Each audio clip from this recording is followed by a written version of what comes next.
तो इसी बात पे एक कहानी याद आई मुझे। हुआ यूं कि एक बार जो है एक शिष्य अपने गुरु के पास आता है और पूछता है, गुरुजी, इतनी किताबों को पढ़ने का क्या लाभ? याद तो कुछ रहता नहीं है, ऊपर से किताबें समय लेती हैं, पढ़ने में बड़ा समय लगता है, समझना, पढ़ना, समय देना, उसके बाद याद कुछ नहीं रहना।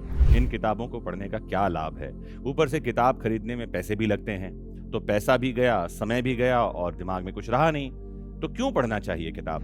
तो गुरुजी उसके प्रश्न का उत्तर देते नहीं है, वो मुस्कुराते हैं। क्योंकि बहुत सारे क्वेश्चन ऐसे होते हैं जिसका आंसर नहीं दिया जा सकता, क्योंकि आप क्वेश्चन पूछते हो आपके लेवल से और मैं आंसर दे रहा हूं अपने एक्सपीरियंस यानी कि अनुभव से। और पानी बोलकर प्यास नहीं बुझाया जा सकता। बड़ी पुरानी कहावत है, पानी पानी रटते रटते जीवन बीत जाएगा लेकिन प्यास नहीं बुझेगी, क्योंकि पानी प्यास का पर्याय नहीं है। पानी केवल जानकारी देता है कि हम किस चीज के बारे में बात कर रहे हैं, पानी अनुभव नहीं देता है। तो गुरुजी ने उत्तर देना ठीक नहीं समझा, क्योंकि गुरुजी का जो उत्तर जाता वो वैसा ही होता जैसे किसी को प्यास लगी हो और आप पानी का कंपोजिशन समझा रहे हो। नहीं, उसको सीधे पानी देना होगा पीने के लिए। तो गुरुजी मुस्कुराते हैं, बात टाल देते हैं, कुछ नहीं कहते हैं। एक रोज उस शिष्य को वो अपने पास बुलाते हैं और कहते हैं एक छलनी देकर, छलनी जानते हैं, कई जगह उसको छन्नी बोल दिया जाता है, छानने के काम में वो आती है। तो वो छलनी उसको देते हैं और कहते हैं जा इसमें पानी भर ला।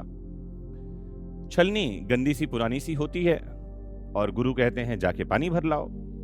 शिष्य सोचता है आज गुरुजी का दिमाग कुछ खराब ही है, छलनी में कभी पानी भरा जाता है क्या? लेकिन ये वो समय होगा जब गुरु की आज्ञा का पालन शिष्य करते हैं और उसे अपना धर्म समझते हैं बिना प्रश्न उठाए। तो वो शिष्य भी मन महसूस कर चुपचाप नदी की तरफ चला जाता है। पानी की धारा बह रही है, उसमें वो छन्नी लगाता है, कई बार कोशिश करता है, लेकिन छलनी में भी पानी कभी रुका है क्या? तो पानी वहां भी नहीं रुकता। बहुत देर प्रयास करने के बाद वो खाली छलनी लेकर गुरुजी के पास जाता है। कहता है गुरुजी माफ करिए, छलनी में तो पानी रुका ही नहीं, मैं क्षमा चाहता हूं, मैं आपकी आज्ञा पूरी नहीं कर सका।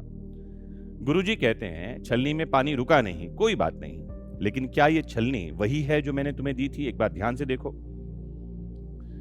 शिष्य बड़े आश्चर्य से कहता है कि गुरुजी आपने जो मुझे छलनी दी थी वो गंदी थी, मैली थी, पुरानी सी थी, लेकिन अब ये साफ सुथरी और चमकदार हो गई है। गुरुजी मुस्कुराते हैं और कहते हैं जिस तरह बहता हुआ पानी छलनी में नहीं रुका लेकिन उसके बाद भी छलनी को चमकदार, निर्मल, साफ बना गया, यही काम किताबें भी करती हैं। आप बिल्कुल नए हो सकते हैं किताबों को पढ़ते पढ़ते, आपके मन के विकार दूर हो सकते हैं किताबों को पढ़ते पढ़ते, और उस छलनी की तरह ही भले ही उसमें कोई भी पानी का बूंद रुका ना हो, ठीक वैसे ही आपके जीवन में हो सकता है किताब का कोई भी अंश, कोई भी वाक्य न याद रहे। पॉसिबिलिटीज हैं। वैसे आप फोकस से पढ़ेंगे तो चीजें याद रहेंगी। मैंने भी ये कहीं पढ़ा ही था जो मुझे आज याद है, जो मैं आपको बता रहा हूं। अगर आप फोकस से पढ़ेंगे, ध्यान से पढ़ेंगे, तो आपको चीजें याद रहेंगी। लेकिन मान लेते हैं याद न भी रही, तो आप उस छलनी की तरह नए हो जाएंगे, साफ सुथरे हो जाएंगे, पवित्र हो जाएंगे, चमकदार हो जाएंगे। तो मुझे उम्मीद है कि आप तक आपका उत्तर पहुंचा कि क्यों किताबें पढ़नी चाहिए, उसका लाभ क्या है। यहीं रुकते हैं आज, फिर मिलेंगे जल्द ही किसी मोटिवेशन मंत्रा में। Thank you very much. जय हिंद।